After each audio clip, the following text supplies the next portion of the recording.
बाक्सानि बेलगुरियाव पुलिसा सिग्रोमनानै गोबां बिबांनि गांजाजों लोगोसे सानै फालांगिरि हमदों। बाक्सा जिल्लानि सालबारि महकुमानि पुलिस बिबानगिरि नीलुत्पल सयकियानि दैदेननायाव सिग्रोमनाय हाबाफारि लानानै गोबां बिबांनि गांजाजों लोगोसे सानै फालांगिरिखौ हमनो हायो।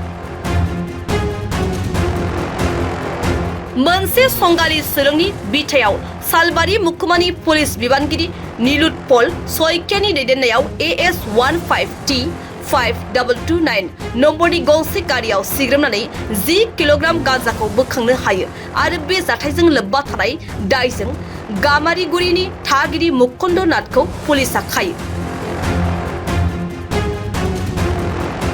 गुबुन फारसेथिं बेलगुरिनि सन्तोष बर्मननि न'आव सिग्रोमनाय हाबाफारि लानायाव पुलिसा 1 किल'ग्राम गांजा बोखांनो हायो आरो जाथायजों लोब्बा थानायनि अजदजों पुलिसा सन्तोष बर्मनखौ खायो। सानैबो गांजा फालांगिरिखौ हमनानै दासान्दि सालबारि पुलिसा बे जाथायनि सायाव संदानना हाबाफारि लागासिनो दं होननानै मिन्थिनो मोननाय जादों।